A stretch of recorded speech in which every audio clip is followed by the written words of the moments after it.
recording.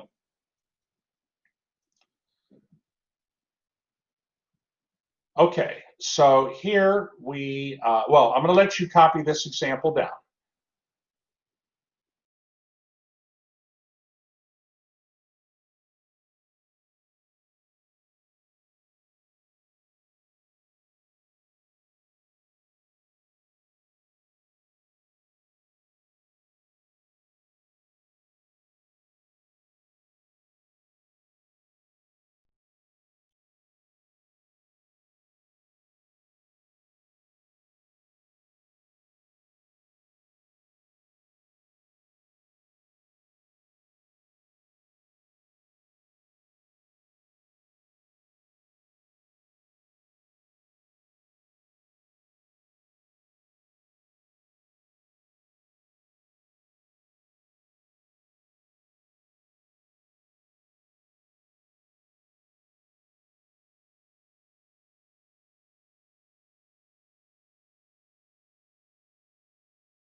Okay, hold on here.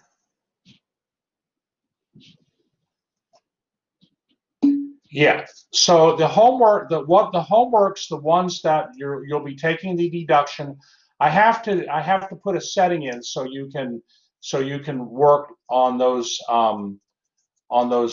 assignments late. So I will take care of that.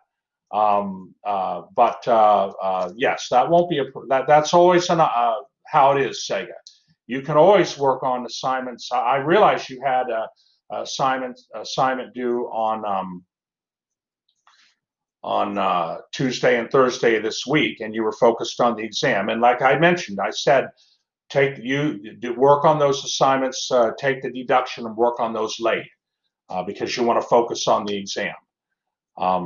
Okay, so now in this problem, we have a square matrix, and we want to show that if A is invertible, then the columns of A form a linearly independent set. So what we're using is, of course, we're trying to show the invertible matrix theorem was from section 2.3, and I showed that to you in the last lecture.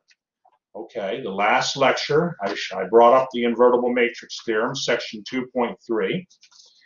And the invertible matrix theorem has, let me see, 4, 8, it has 12 statements that are all equivalent to each other. And it relates to square matrices. And in this case, we're saying here, suppose that A is invertible. Okay, show that the columns of A form a linearly independent set. Okay, so basically what we're doing here is, in the invertible matrix theorem, we're trying to show that statement A, okay, that A is invertible, implies statement E, that the columns of A form a linearly independent set. Okay, that's what we're trying to show here. So we have to start out with our hypothesis that A is invertible. Okay, so here's the proof.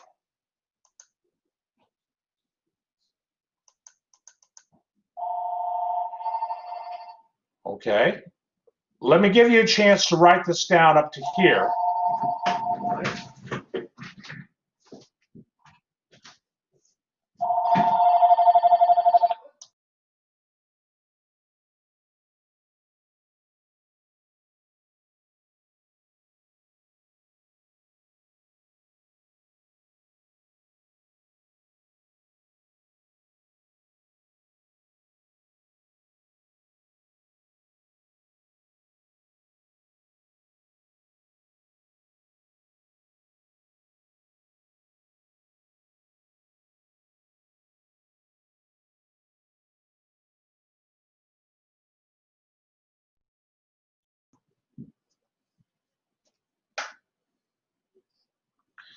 Okay, so our matrix A, it can be written, can be represented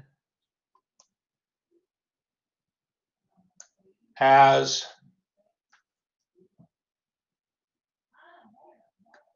well, what I'm doing here is I'm representing the matrix A, and the matrix A is an n by n matrix. So if it's a square matrix, so if A were a 3 by 3 matrix, we would have 3 columns of A.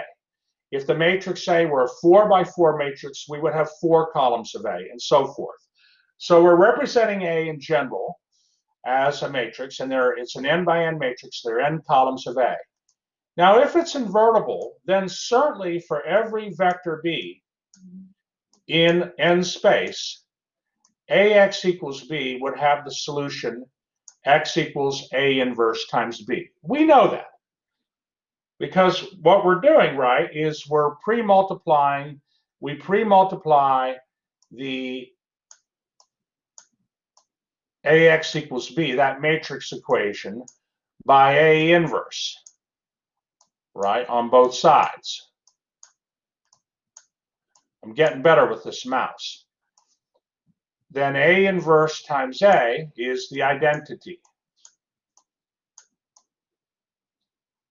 And the identity times X is just X. But remember, our goal here, I mean, sure, that's great, but somehow, we did prove, Matthew, that X equals A inverse B on Tuesday. That's right. And that's assuming that we have, that A is invertible, yes.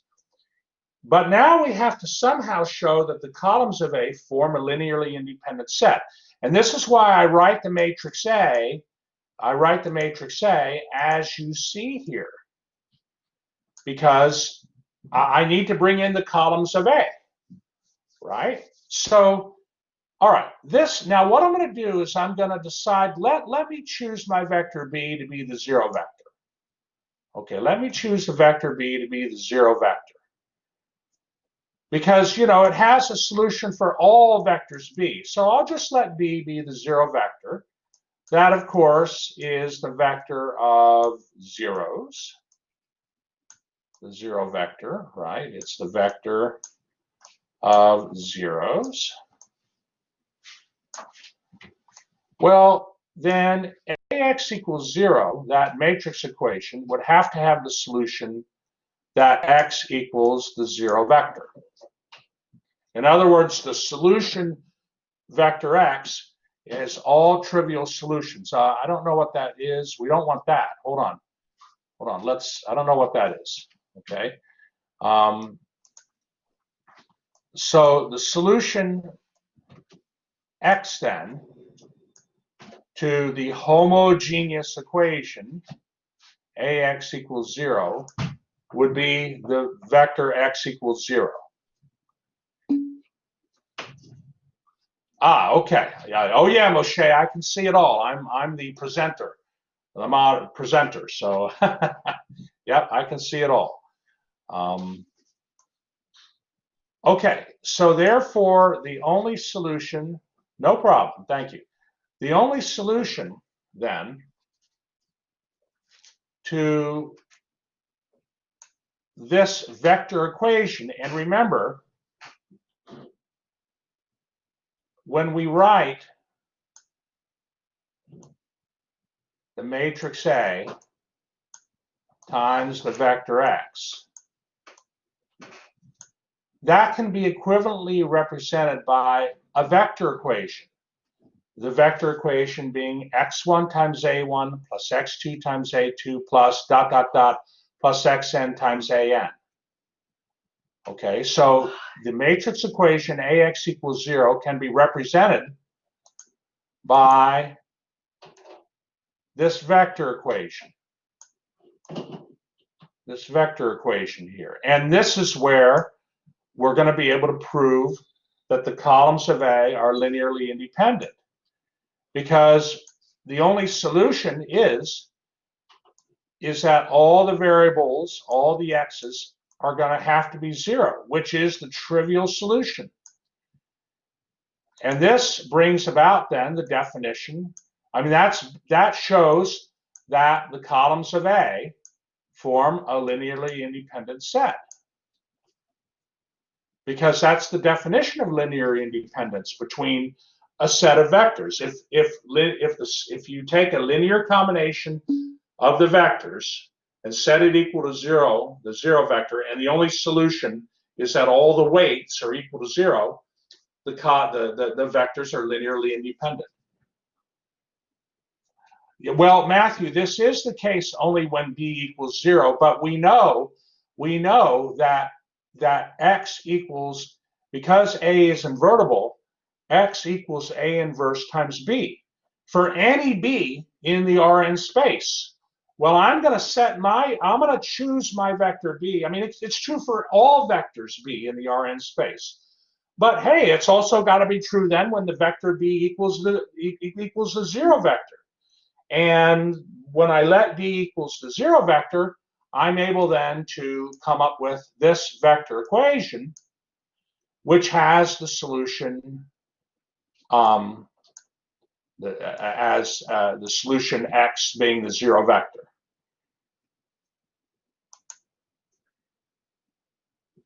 Let me see. Noah says, could you say that because A is row equivalent to the identity, which means they share a solution set, then let's see, then no, I would say no on that. That's my quick answer. To prove it, this is the only proof that I'm aware of. If we're going to show that, it's a good question, Noah. If we're going to show that a set of vectors is linearly independent, then we have to use the definition of linear independence for a set of vectors. How many recall this kind of definition when you learned about linear independence back in section, I believe it was section 1.7, right? How many recall a definition like that? Maybe give a thumbs up if you recall that. That was okay. Yes, Matthew's seen it, and it says Christy, Robin. Yes, so we have to use that definition.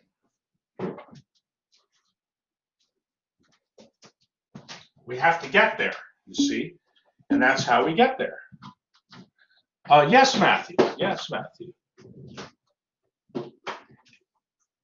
I mean, you know, this is to me the most direct way to prove this. Anything else, I can't say it's Dr. Duty, just Dr. Duty approved. Let me put it that way. But if you want to meet with me at office hours, I can always, if somebody thinks they have an alternate proof, I can look at it at office hours with you. Matthew, question?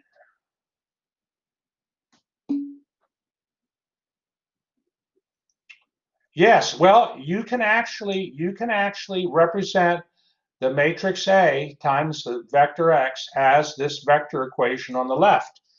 When you learned about, back in section 1.4, if you go to theorem 3 in section 1.4, you'll see that. You'll see that. No, that's true for, no, and that's true, A times X equals B.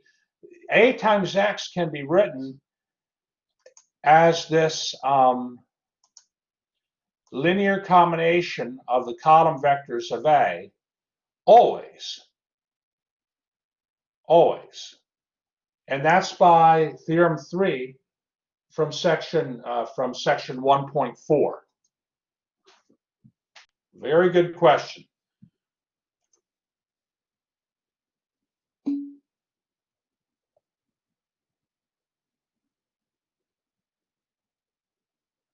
All right, are there any other questions before we move on to our next example?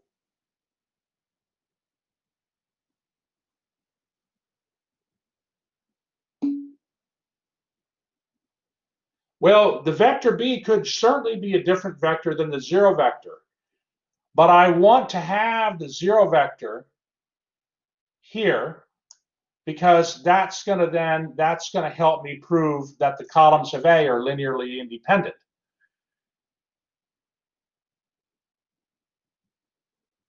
That's why I choose. See, the vector B could be any B. I mean, this statement here, the statement here that X equals A inverse times B, this statement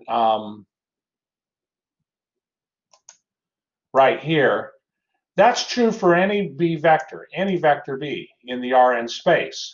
But then it would have to be true then if the vector B were the zero vector. Notice the zero vector, the dimensions are n by 1. So it's in the Rn space too. And I'm saying, so I mean, certainly this statement is true. So it takes a little thought, but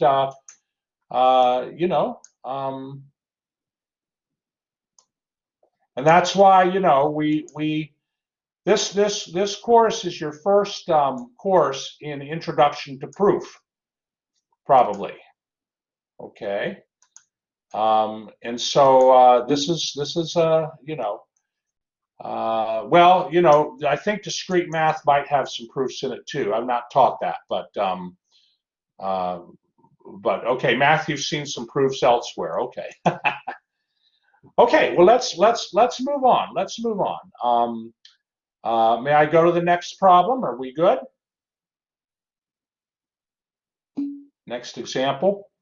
Okay.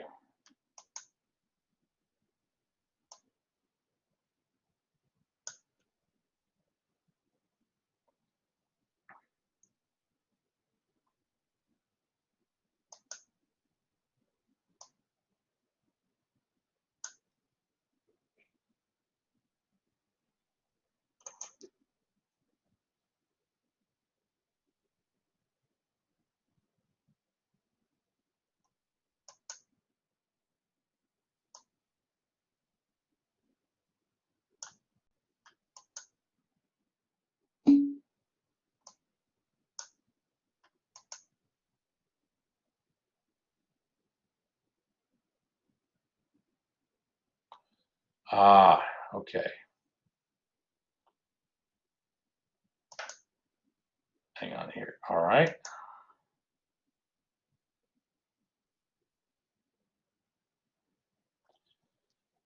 So let's see. Matthew says even when the vector B is not equal to 0. No. This is only when B equals 0. So what we'll do, Matthew, let's chat a little bit during our classwork time on this. Okay. I want to chat with you a little bit on this. All right.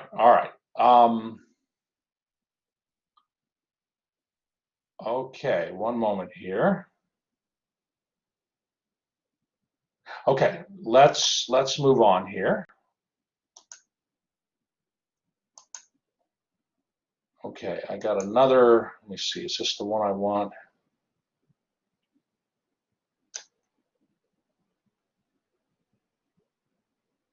let me see, there's another one, but this is not it. Hold on, this is not it. One moment. I got to upload another file.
Okay, this is the one I wanted to do.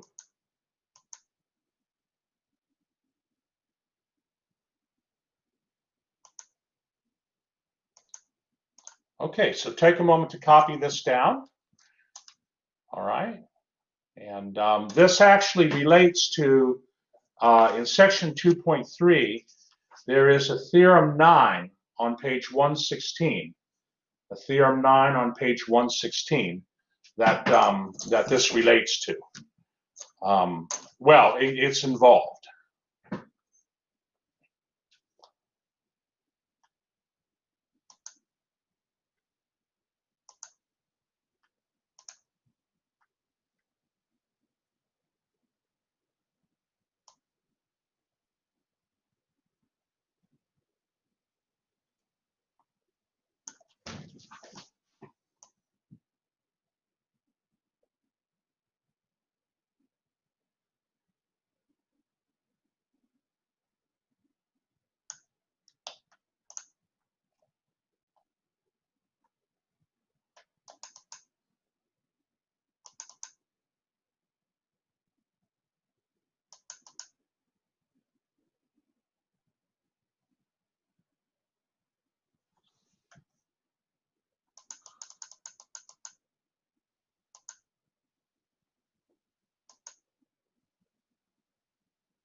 Okay, so the font, yeah, I use a software. It's called LaTeX. It's used for professional, like journal documents and things. I like to keep things professional, and so this was the the symbol, of course, you're used to is this. Okay, and that's what I mean. That's what I mean by that. So write it in your notes as this. It's RN space. Oh yeah, well the last one also, I mean RN space. I guess I didn't. So I mean RN space for all of them.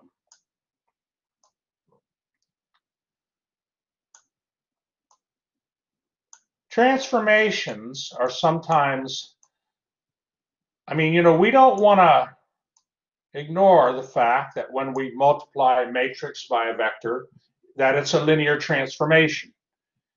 And there is a statement in the invertible matrix theorem that also talks about a linear transformation.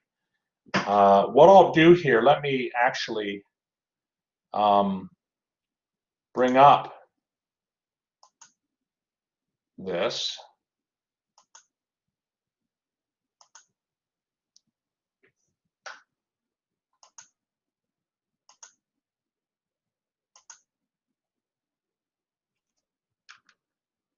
Let me just bring up I'm bringing up the invertible matrix theorem here.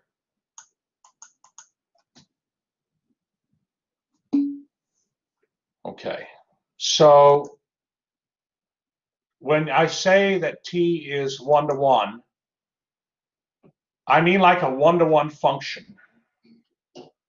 1-to-1 means a 1-to-1 function, right? So if T is a linear transformation that maps Rn onto Rn space onto Rn space, show that the inverse of the transformation exists and maps Rn space onto Rn space. And is this T inverse also 1-to-1? So what I'm going to do is I'm going to work through this conceptual problem, but I'm going to use an example to help you understand it, the conceptual ideas. Are we ready to move on to the solution?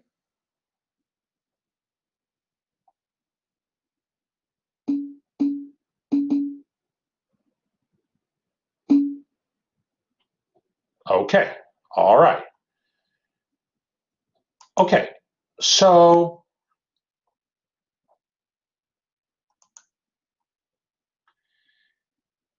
all right, so if a transformation T maps Rn onto Rn, then the columns of the standard matrix A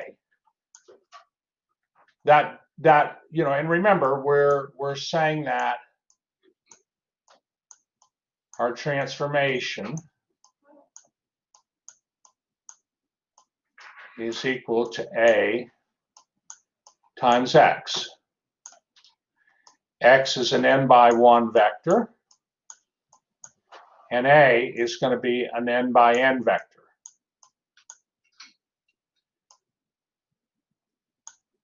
And what you're doing is you're transforming, if the transformation of X, if the transformation maps a vector in n space to another vector in n space, then the matrix A that's doing the transformation has to be a square matrix. It has to be. Okay, because the matrix multiplication is only defined, right, if A is a square matrix. Well, what I'm trying to say is I need to be careful on that. If we're demanding that we take a vector in Rn space and transform it to a vector, another vector in Rn space, then the matrix A that does the transformation, the standard matrix A, has to be square. It has to be n/n. This means, of course, then, if A is a square matrix, it falls under the laws that deal with square matrices, meaning the invertible matrix theorem, theorem 8. And in invertible matrix theorem, theorem 8, there's a statement I that says that a linear transformation would have to map n space to n space. Okay, would have to. Let's use an example to get an intuitive feel.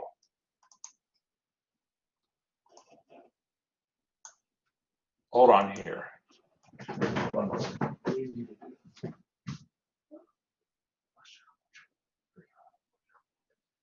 Squeaky, squeaky. All right.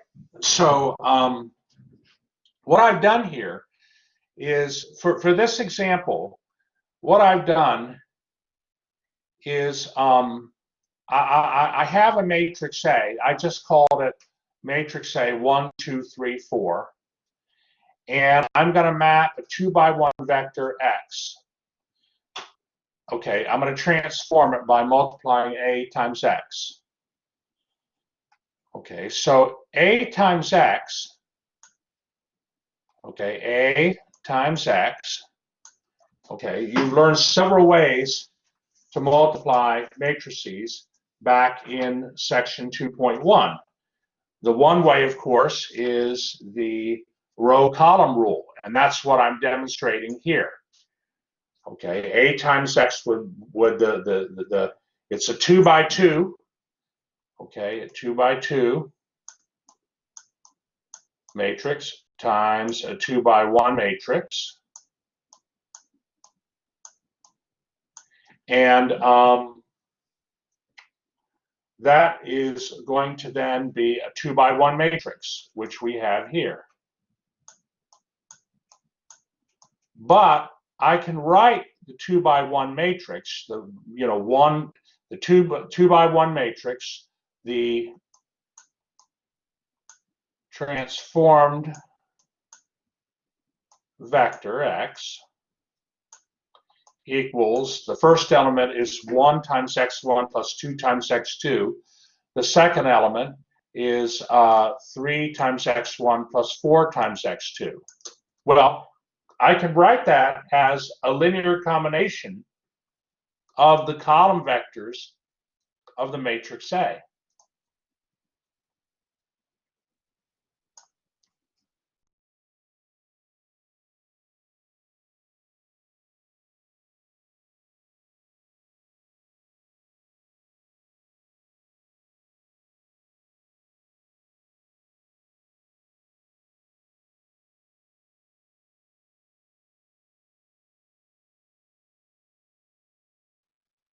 So there's a reason I'm doing this.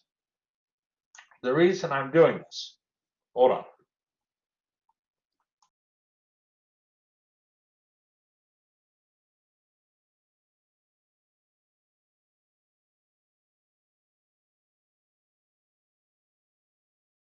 There's a reason I'm writing the transform vector this way. I'm writing the transform vector. I'm showing you that the transform vector can be written as a linear combination of the column vectors of the matrix of A. And this is going to help you understand why the transformation T is a one-to-one onto transformation. Okay, so one-to-one means that every vector in, I'm going to say this the right way. So an onto transformation means that every transformed, I want to say this the right way. That's why I wrote this down. So I have a picture here. I have a picture here of the mapping. The transformation takes a vector in R2 space and maps it into another vector in R2 space. But any vector, any transform vector in R2 will have an X that maps to it. So the R2 space, this, maybe I'll color it in blue. This space here, okay, this space here that represents the space of the mapped space, the vectors in the, think of this is your domain, D. This is your range. So think of domain. This might help you a little bit. So every vector in the domain space gets mapped to a vector in the range space. But in fact, if you think of any vector in R2, okay, matter of fact, I don't even need to, well, Any vector in R2 space will have a vector x that maps to it. And that's because, how's the transformation defined? The transformation, T of x, is defined as x1 times 1, 3 plus x2 times 3, 4.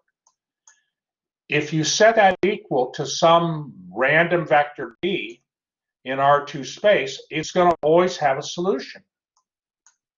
Okay? It's always going to have a solution, that system of equations.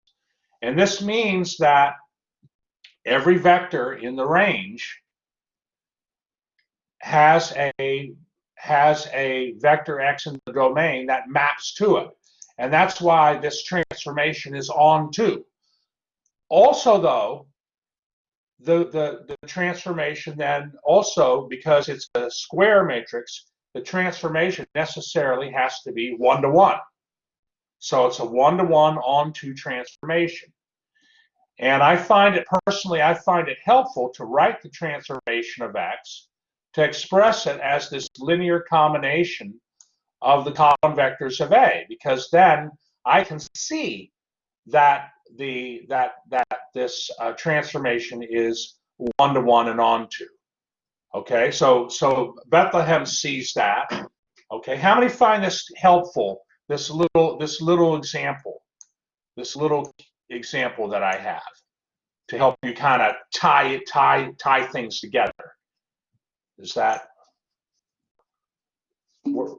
good? Thank you, Robin. Good, Christy. Thank you. Anybody else? Just two people? I hope maybe another person. Okay, thank you, Moshe. I agree. These sort of abstract ideas, these conceptual ideas. Thank you, Kevin. It's always helpful to have.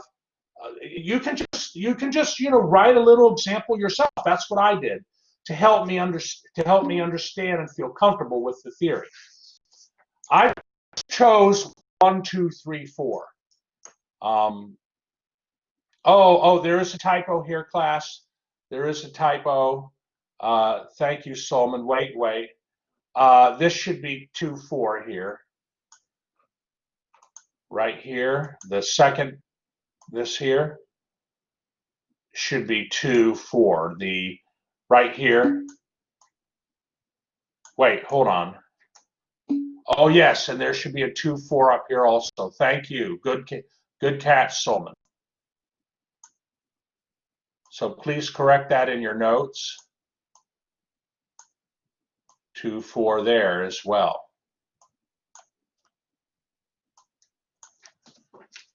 Okay, so now let me see here. Hold on. Let me fix that also in my notes.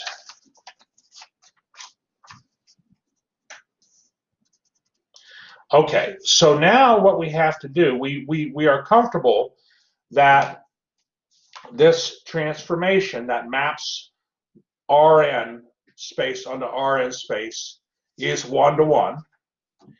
And also, do you notice something about the matrix A? What can you say about the matrix, about this matrix A?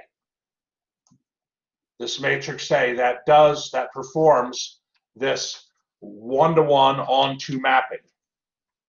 The matrix A it's a square matrix, and it is what? What very special property must the matrix A have?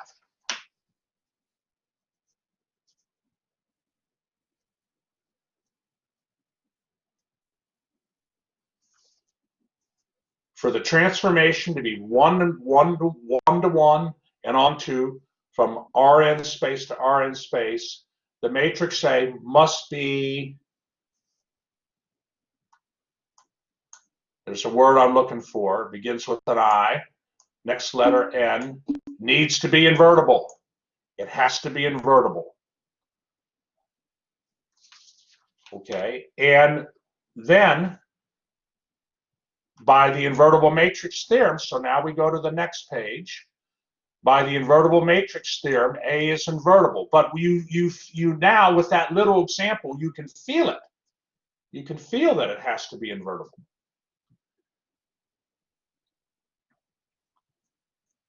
because you need two linearly independent, like in the little example I did, you need two linearly independent vectors for the system to have a solution, right? So it would follow for an n by n matrix as well. So A is invertible, hence by theorem 9 in section 2.3, the transformation T is invertible, and A inverse is the standard matrix of the transformation. So, you know, you have this transformation that takes you from the domain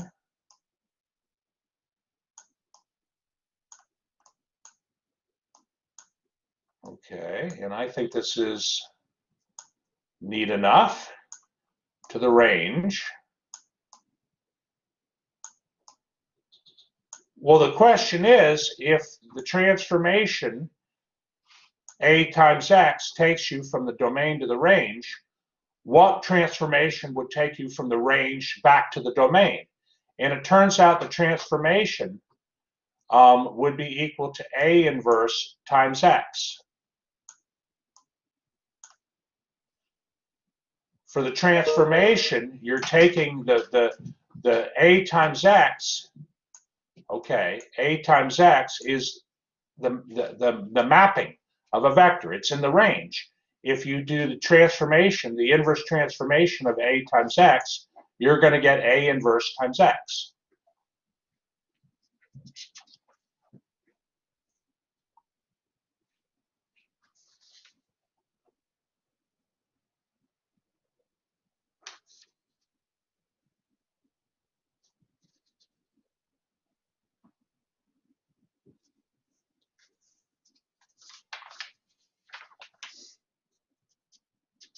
And I have an example to prove this to you, or at least to make you feel, it isn't a proof, but it's intuitively should help you feel comfortable. What I've done for my little example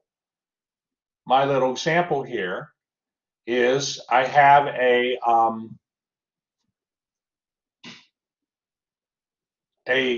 transformation of 1, negative 1,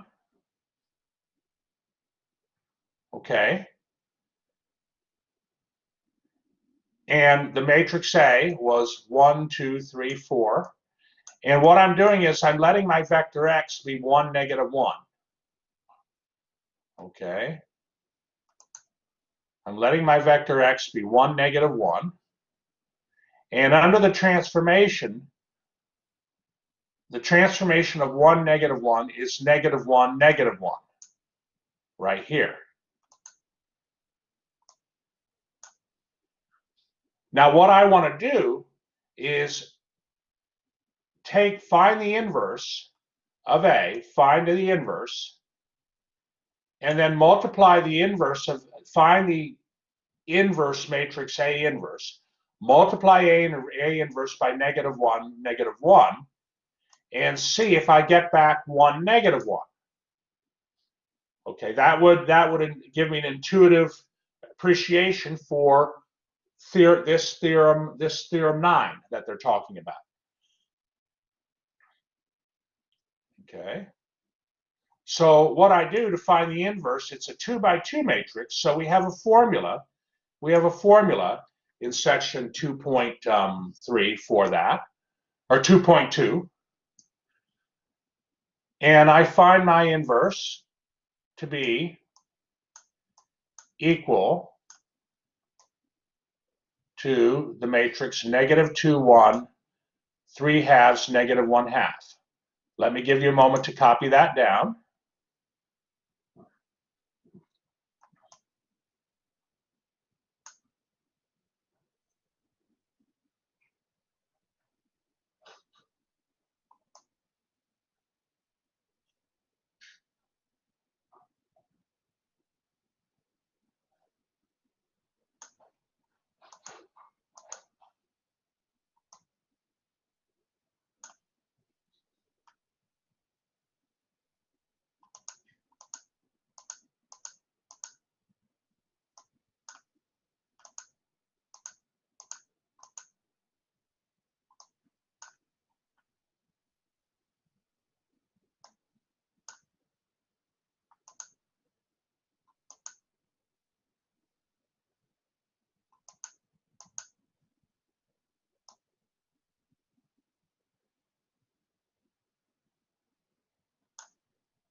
Okay, and so now I'd like to move to the next page, but are there any questions on what you're seeing here?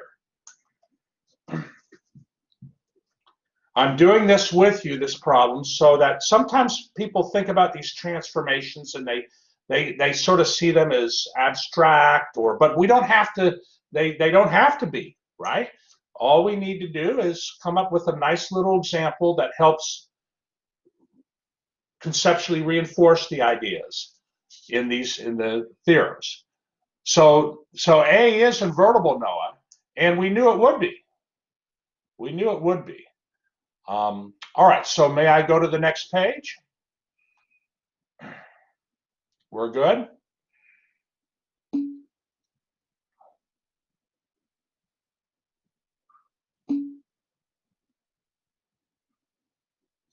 Sega says he's wondering if A and A inverse are given, how do we know they are inverses of each other? Well, in this case, if you were to multiply, there's a formula for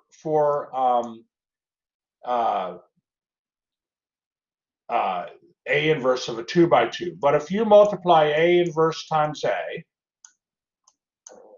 or A times A inverse, you'll get the identity. You'll get the identity. And of course, for a bigger matrix like a 3 by 3, 4 by 4, and so forth, there's an algorithm in section 2.3 that we talked about that shows you how to manually find a inverse matrix. And you're going to need to know that algorithm. But of course, when matrices get too big, you can use MATLAB to help you.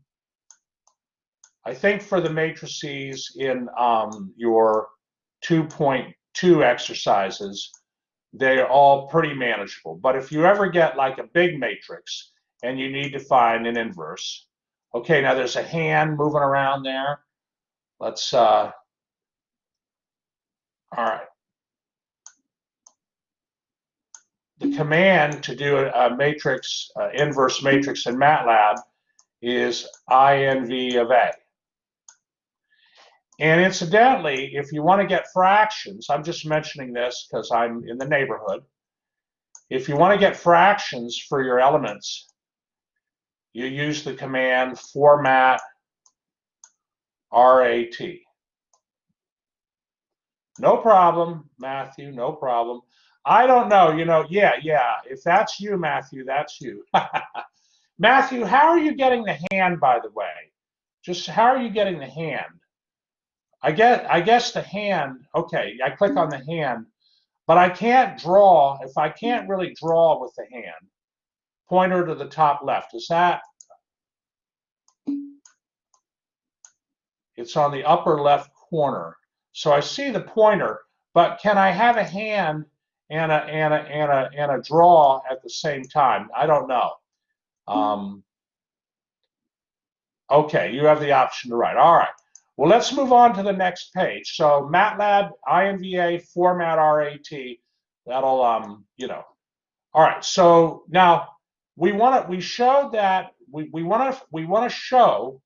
to show you that by multiplying -1, by A inverse, that will get you the 1, -1 back.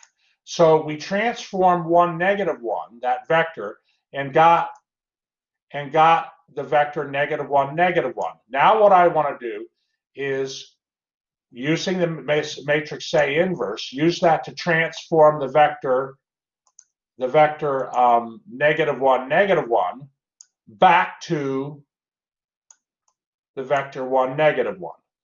And that's what we have here. And it works. It works. Here's A inverse right here. And so since A is invertible, A inverse is also invertible, by the invertible matrix theorem, the columns of A inverse need to be linearly independent in span Rn.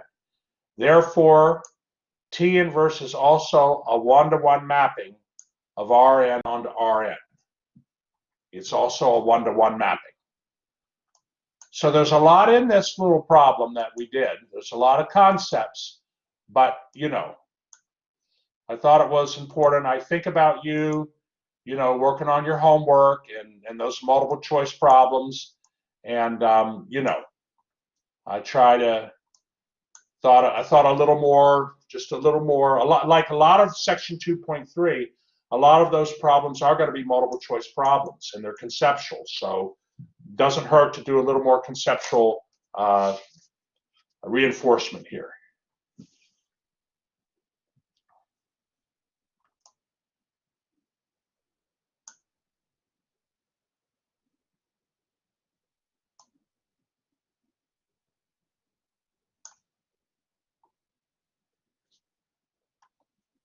Okay, so take a moment to copy that down.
Okay.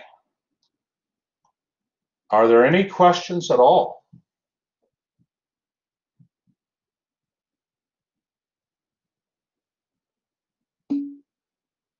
All right.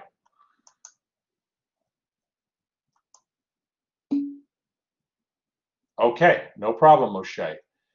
I'm just doing a call out. Is Luke with us tonight? Luke?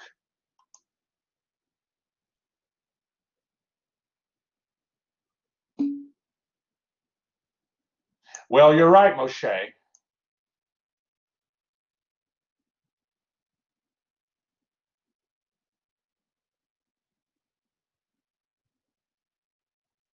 Okay, once again, is Luke here? Luke? Okay.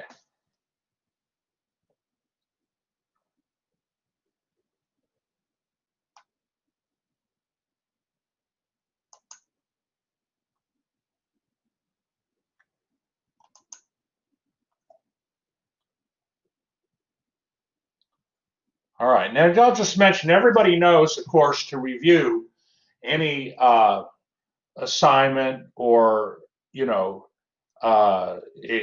exam or remediation. You go into Gradebook and you can go to review. Everybody, I think, knows that. So.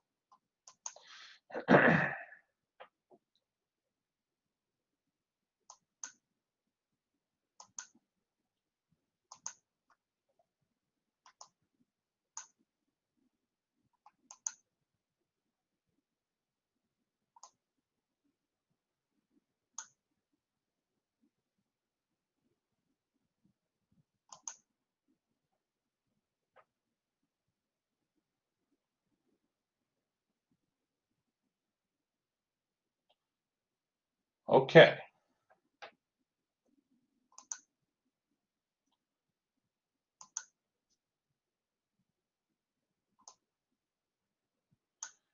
All right, that's basically what section 2.3 is.